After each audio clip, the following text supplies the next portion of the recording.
Tinawag ng dating opisyal ng Bangko Sentral ng Pilipinas itong si Trillanes na pinakatraidor ng Pilipinas.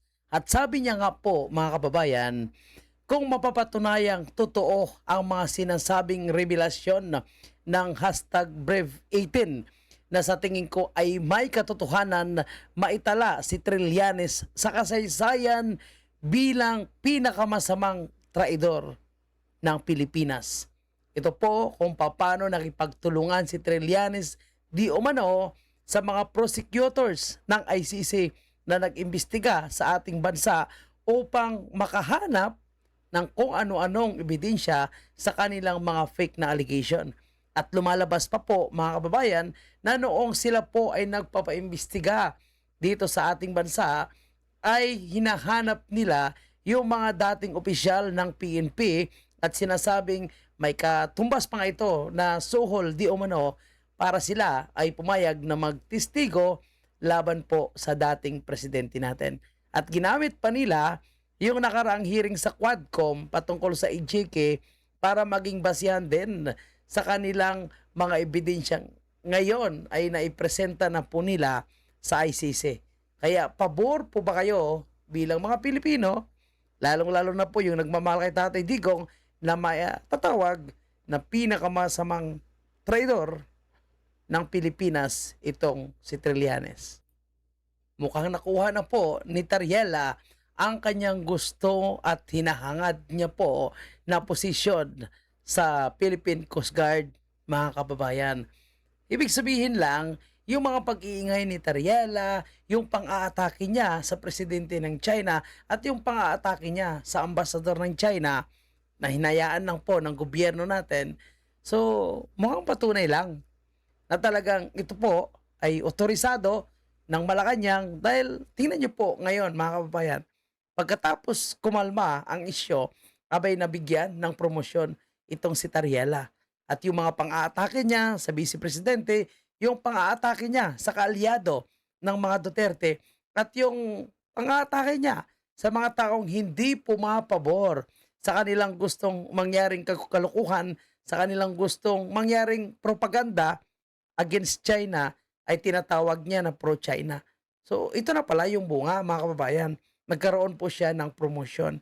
So, ang lahat na kanyang pag-iingay at yung ginawa nilang mga diversionary tactics, lalong-lalo na po para ma-divert ang usapin ng matindi at malaking pagnanakaw sa kaban ng bayan sa flood control, ay bumunga na. So ngayon ay promoted na itong si Tariela bilang Rear Admiral. Wow, congratulations Tariela.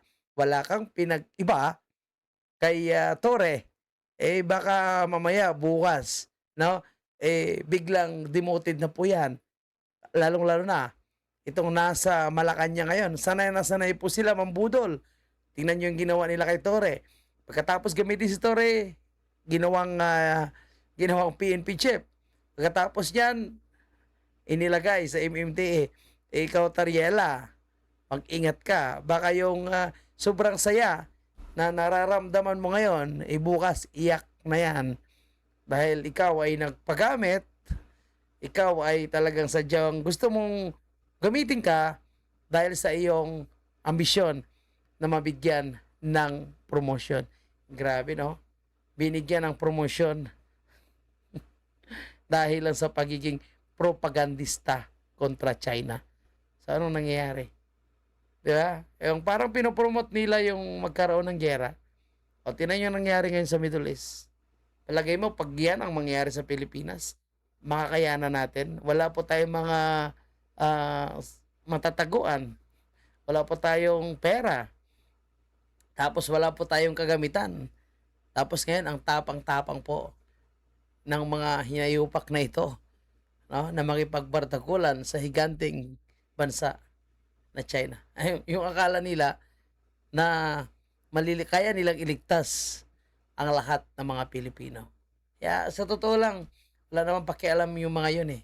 Itong mga ito eh. Mas may pakialam po sila sa pera na makukulimbat nila. At syempre, o yan o, naghahangat pala ng posisyon. O, alam na. Aray mo, Risa Contiveros, mukhang inabandona ka na ng iyong mga kaibigan at mga kaalyado. Dahil ang Pinklawan ay bumuo na po sila ng sarili nilang line-up, listahan para po sa parating na 2028. Alam niyo mga kababayan, ang sinasabi ng Pinklawan, Dilawan at Tangalista, namumulitika daw si BP Sara. Maaga daw po itong nagdideklara dahil sa pagiging ambisyosa daw. Ito mga kababayan, 'di ba?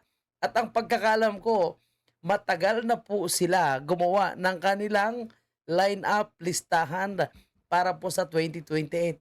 Kaya yung pagiging ambisyosa ni Risa Hontiveros, abay useless pala ito.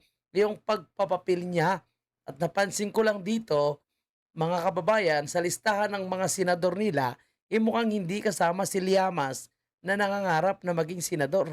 'Di ba sabi nga ni Senator Robin Padilla, si Llamas kasi Macarisa Hontiveros yun. Baka nga naman ito'y sinasabi na nag-away-away na sila. Kasi ang napili, si Leni Robredo, na sinasabing magiging manok din ni BBM. Ibig sabihin, itong siyam na ito, mapupuno ito, siguro dagdagan ito ng mga tanga-lista. Anyway, yung kanilang itatapat kay Inday Sara Duterte ay itong si Leni Robredo at ang kanilang Vice President is si Bam Aquino. At ito yung kanilang mga senador. Itong mga maiingay at ginagamit nila ang isyu ng mga Duterte, binabanata nila yung mga Duterte para sila makakuha ng atensyon. So yung mga taong gusto talagang sumikat, may mga plano, Duterte talaga ang kanilang solusyon. O Vico Soto, Chil Jokno, Laila de Lima, si Torre, Chil Magno, Coco Pimentel, si Carpio, si Mendoza, and si Trillanes. So yung sinasabi ni Trillanes na hindi siya takbo sa 2028, mukhang ano lang yon, mukhang drama lang yon. Dahil ayaw niya na siya po ay aatakihin. Kaya nagkukunwari, style Duterte din, kunwari, hindi tatakbo muna, tapos sa huli tatakbo si Tatay Digong. Pero binago na po yan ni Vice President Sara yung strategiya na yan. Ang bagong strategiya ni Vice President Sara, nagdeklara ng maaga. Lalo na ngayon, tama lang na nagdeklara siya ng maaga kasi aatake hindi naman siya ng lahat ng mga DDH, Duterte diehard haters. So ayan o, di ba? May sarili na kayong listahan tapos lakas nyo makaakusa kay BP Sara na maaga na nagdideklara. Sila po mga kababayan, nagdeklara na itong Leni Nation sa kanilang mga napili at gusto nilang magiging kalaban ng mga Duterte. Oh, Risa Hontiveros, kung ako sa'yo, itigil mo na po yung pagbibida-bida dahil basura pa rin ang tingin sa'yo ng iyong mga kaalyado. Aray mo, Risa Tanas. Ay nako.